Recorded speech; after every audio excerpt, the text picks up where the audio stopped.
And welcome back to MSNBC, the place for politics. You know, hockey season started this weekend, and in the NHL, when the gloves come off, it's for one reason, a fight. And Senator Obama may prefer hoops to pucks, but he isn't backing down when it comes to the punches thrown by hockey mom, Sarah Palin. Listen. Turns out one of his earliest supporters is a man who, according to the New York Times, was a domestic terrorist. Senator McCain and his operatives are gambling that they can distract you with smears rather than talk to you about substance. That's what you do when you're out of touch, out of ideas, and running out of time. Mike Duhaime is political director for the McCain campaign and joins us now. Mike, thanks so much for joining us. Thank you, Nora. Those two clips of them out on the campaign trail are instructive. We were just listening to Senator McCain as well. Let me ask you about what one of Senator McCain's own advisors is quoted as saying today. If we keep talking about the economy, we lose. Are these new attacks part of a strategy to turn the page, talk about something else?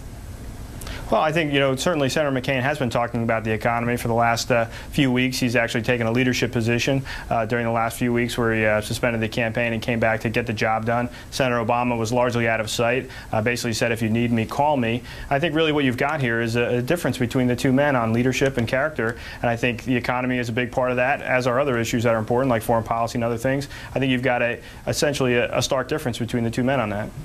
Let me ask you about the new NBC News electoral map. According to our political analysis, Obama has opened up a nearly 100-point electoral vote lead. We have put Michigan, New Hampshire, Pennsylvania, and Wisconsin, moved them from toss-up to lean Obama, and now every single toss-up state left, those are the ones in yellow, are now red states, meaning ones that Bush won in 2004. Just how difficult is the electoral landscape for you guys, Mike? Well, I fundamentally disagree with the assessment on a few of those states, specifically Pennsylvania, New Hampshire, Wisconsin. A number of these states are very close right now, and polls show them very close within the margin of error in some cases, and certainly numbers moving in a positive direction. But in terms of difficult environment, it is clearly a difficult environment for Republicans.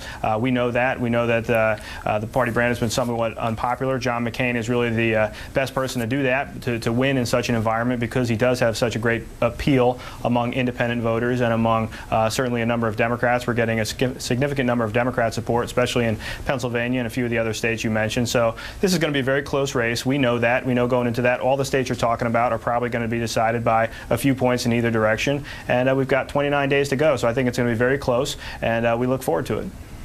Mike, it definitely is going to be close. I mean, what about sending Sarah Palin to Nebraska?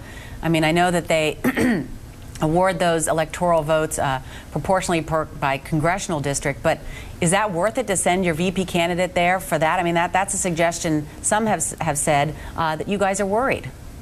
Well, there's a very plausible scenario that's a 269 electoral vote scenario. There's a few of those states you just talked about that if you juggle them, it's 269. We just opened up many new offices and just went up on TV in Maine's 2nd Congressional District, certainly a place that Democrats thought was safe for them. And we've just opened up, we've just gone into there because we feel it's very close right now. So talking about one electoral vote, certainly the Obama campaign has targeted Nebraska's 2nd District. We're talking about the Omaha-based district. We're targeting Northern Maine, so both sides see that scenario as very possible.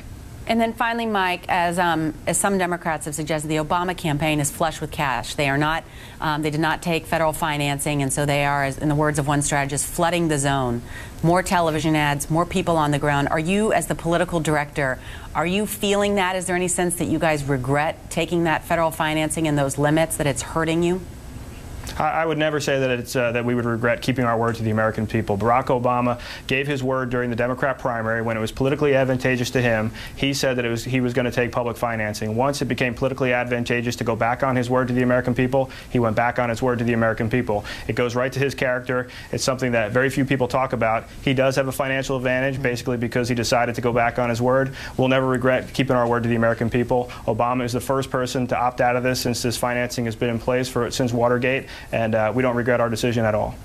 All right, Mike Duhaime, so you're telling me New Hampshire, Pennsylvania, Wisconsin, you disagree with our analysis. So we'll wait till next week. And Minnesota, let me throw that in too. And which one? In Minnesota as well. I think the Obama campaign just started campaigning heavily in Minnesota because I think they're seeing the same thing we are. It's very close. All right, we're going to watch those states, and hope you'll come back next Monday as well, and we can talk about the map again. Thanks, Mike Duhaime. Thanks.